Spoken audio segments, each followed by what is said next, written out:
देखिए, ये चुनाव बिल्कुल निष्पक्ष हुआ है। इसमें भी खेला खेलने वाली कोई बात ही नहीं रही, क्योंकि जो भी खेला खेला वो तो मैं कहना चाहूँगा कि स्वयं कांग्रेस ने ही खेला खेला है, बीजेपी ने कोई खेला नहीं खेला।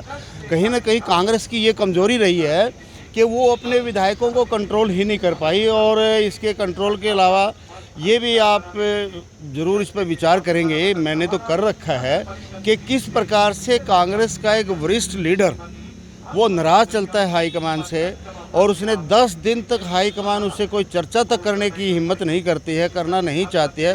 तो मैं ये मानता हूँ कि कहीं ना कहीं जो हरियाणा प्रदेश का मुखिया अपने आप को कहता है, माननीय पूर्व मुख्यमंत्री भूपेंद्र सिंह जी हुड्डा हो, चाहे नव नियुक्त प्रधान हैं जो कांग्रेस पार्टी के उदय भान जी हो, कहीं ना कहीं इन्होंने जानबूझ करके ऐसा किया है कि अजय माकन जी को हराया जाना चाहिए। और उसके पीछे भी एक बहुत बड़ा तर्क है क्यों हराया जाना चाहिए, क्योंकि आज तक भूपेंद्र सिंह हुड्डा जब से दो योजना मुख्यमंत्री रहे हरियाणा प्रदेश के, अनिल जी आप विचार कीजिए, आप पत्रकार हैं और हमसे ज़्यादा जानकारी भी रखते हैं, जब से ये मुख्यमंत्री बने 2005 में हरियाणा के मुख्यमंत्री बने, उसके बाद जो है ना 9 में बने, तब से लेकर 2005 से लेकर के आज तक भी भूपेंद्र सिंह हुड्डा ने किसी भी दूसरे नेता को आगे नहीं आने दिया, जिसका स्पष्ट रूप से आपके सामने उदाहरण है। चाहे वो अशोक तंवर जी थे, कुमारी शैलजा जी थी, उन्होंने अपना संगठन भी उनको खड़ा नहीं करने दिया। तो अब जो राज्यसभा के चुनाव आए तो भूपेंद्र सिंह हुड्डा ने अपनी पसंद के 3 नाम दिए थे, और जो तीनों के तीनों नाम हाईकमान ने कैंसिल कर दिए और एक नया कैंडिडेट दे दिया दिल्ली से अजय माकन जी को। मैं ये मानता हूँ कि अजय माकन जी कांग्रेस के बहुत ही वरिष्ठ लीडर हैं, बड़े नेता हैं, और उसको भूपेंद्र सिंह हुड्डा का आशीर्वाद नहीं मिला। वो ज़बरदस्ती जो हाईकमान द्वारा थोपा गया था, उसकी टीस कहीं ना कहीं भूपेंद्र सिंह हुड्डा जी के मन में थी, और ये जानबूझ करके कांग्रेस पार्टी ने खेला किया है। जीतने वाले का इसमें कोई कसूर नहीं। इन लोगों का वोट कहाँ गया, किसके पक्ष में गया? उधर से जो है महम के विधायक हैं, उन्होंने अपना जो वोट ही नहीं डाला, उनका क्या इशारा था? ऐसा है अनिल भाई, लोकतंत्र में एक वोट ही तो है जिसके सहारे लोकतंत्र चलता है। अगर हम लोकतंत्र में अपनी वोट का ही प्रयोग नहीं करेंगे तो उस आदमी के नाम का तो मैं मानता हूँ लोकतंत्र का महत्व ही वो नहीं जानते हैं। उनको वोट का प्रयोग करना चाहिए था, किस पक्ष में करना था, किस में नहीं करना था, वो उनके ऊपर थी, लेकिन वोट ना डालना कोई ज़्यादा बड़ी समझदारी की बात नहीं है। दूसरा आपका प्रश्न है अनिल भाई कि इनेलो ने वोट किसको डाला। इनेलो ने कार्तिकेय को वोट डाला है, जो कि एक निर्दलीय उम्मीदवार थे, और हमने निर्दलीय उम्मीदवार को वोट डाला है। आप जो जानना चाहते हैं उस बात को भी मैं क्लियर कर देता हूं। हमने भाजपा को ना वोट डाला, ना हम डालेंगे, ना डाल सकते। हमने जननायक जनता पार्टी को वोट नहीं डाला, ना डालेंगे, ना डाल सकते। ये अभय सिंह जी ने बिल्कुल क्लियर कर दिया था। ये कैंडिडेट जितना बीजेपी का है, जितना जेजेपी का है, उतना ही इनेलो का भी है, और उतना ही हालोपा का भी है। ये साझा उम्मीदवार बना है, जिसने इसको समर्थन दिया उन सभी का उम्मीदवार है, न कोई ये जेजेपी का है न बीजेपी का।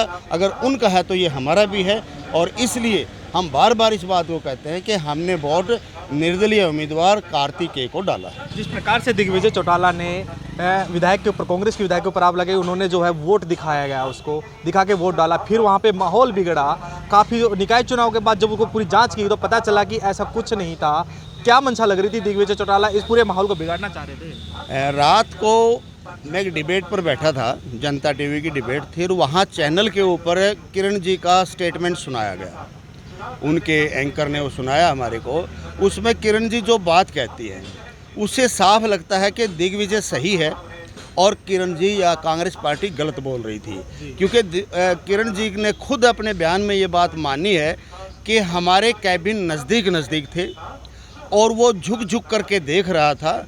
हो सकता है वो झुक करके देख गया हो, और देख भी गया तो क्या होगा। तो इन बातों से स्पष्ट होता है अनिल भाई कि कहीं ना कहीं ये जानबूझ करके खेला गया है। इसमें दिग्विजय ने कोई गलत नहीं किया। उन्होंने जो हल्ला शोरगुल मचाया वो बिल्कुल जायज़ था। अगर कोई गलत होगा तो उसके ऊपर तो आवाज़ उठाई जाएगी। इसके अलावा जब दिग्विजय ने इस तरह के ऑब्जेक्शन उठा दिए तो कांग्रेस पार्टी को भी अपना ऑब्जेक्शन इलेक्शन कमीशन के आगे दर्ज करवाना चाहिए था। उन्होंने वो भी दर्ज नहीं करवाया। भाई ये ज़बरदस्ती मेरी वोट देखने का प्रयास किया गया है या ज़बरदस्ती इन्होंने झुक झुक करके वोट देखे, तो क्यों नहीं उन्होंने अपनी शिकायत वहाँ इलेक्शन कमीशन को, नांदल जी को दर्ज करवाई, जबकि जेजेपी ने करवाई है। तो कहीं ना कहीं लगता है कि इसमें दिग्विजय अपने स्थान पर सही है और कांग्रेस वाले गलत है। चलिए, आप इनेलो प्रवक्ता है, आपसे शुरू जानना चाहेंगे इनेलो के भविष्य के ऊपर, क्योंकि ओम प्रकाश चौटाला जी जो है सजायाफ्ता जेल के अंदर है। क्या इसका असर इनेलो पे देखा जा रहा है? निकाय चुनाव हो रहे हैं, तो अभी आगे आने वाली स्थिति में इनेलो कितनी मजबूत खड़ी हुई है, क्या उसका जो है भविष्य रहेगा?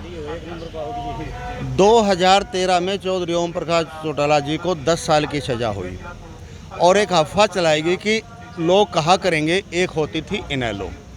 और इसके बाद 2017 में जब गोहाना में रैली हुई थी ताऊ देवीलाल जी का जन्मदिन मनाने के लिए, वो पूरा हरियाणा इस बात का गवाह है कि इतनी ज़बरदस्त रैली थी कि इनेलो पार्टी की आंधी चलनी शुरू हो गई थी कि अब अगली सरकार इनेलो पार्टी की होगी। तो जब 10 साल की सज़ा हुई, उस समय इनेलो का कोई वर्कर नहीं हिला और अपने स्थान पर मजबूती के साथ खड़ा रहा। अब तो ये 4 साल की है, जिसमें से 2.5 साल काट भी चुके हैं, तो इसका कोई असर किसी भी वर्कर पर ज़रा सा भी पड़ने वाला नहीं है।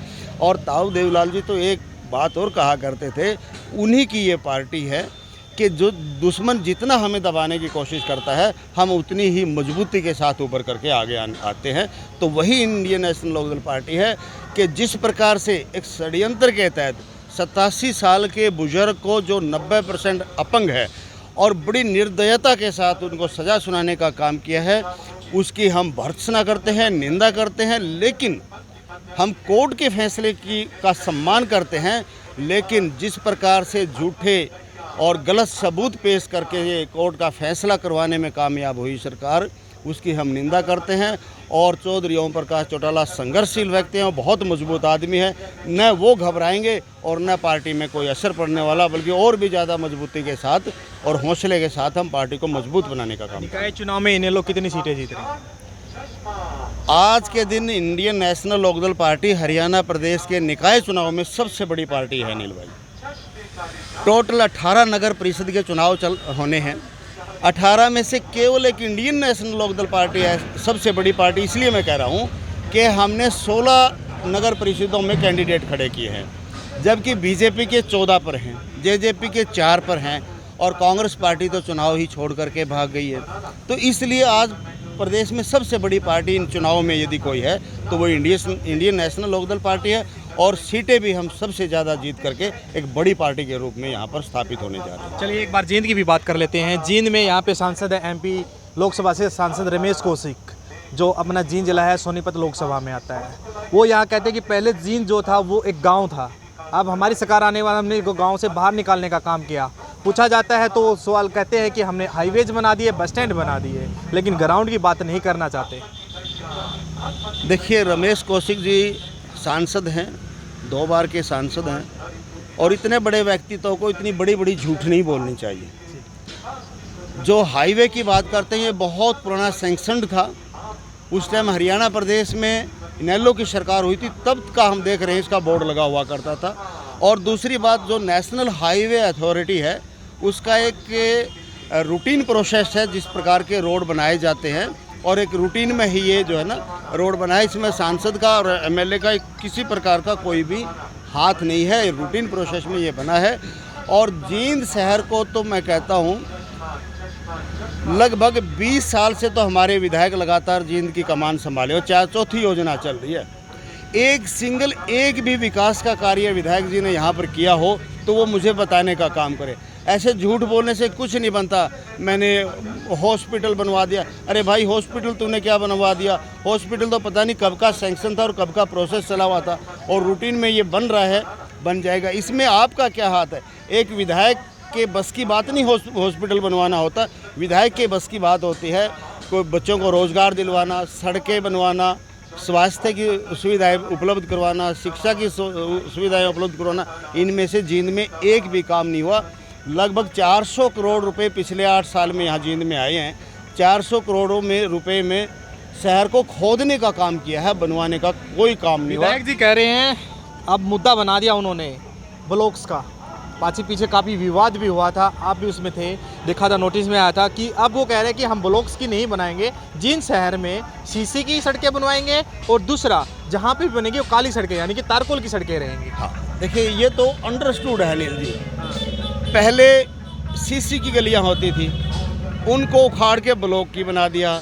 अब ब्लॉक की उखाड़ेंगे तो सीसी की बनाएंगे या तारकोल की बनाएंगे, तभी तो पैसा खाने को मिलेगा। अगर इन्हीं सड़कों को रिपेयर करेंगे या नया कुछ नहीं करेंगे तो खाएंगे कैसे? ये सिर्फ कमीशन खाने के लिए, पैसा खाने के लिए एक तरह के ये सब झूठे वायदे हैं, एक तरीका बनाते हैं।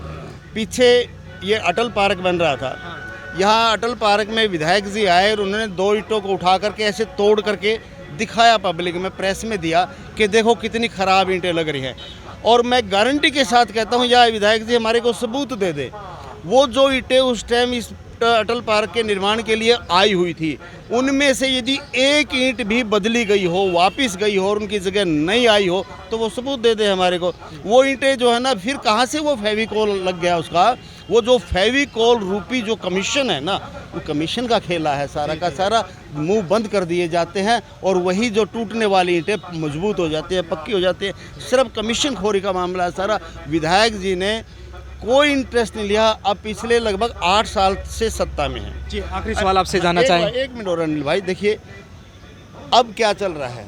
हारा हुआ विधायक भी सत्ता का आदमी है, जीता हुआ विधायक तो सत्ता में है ही है, और कहते हैं कि बहुत ऊपर तक पकड़ है।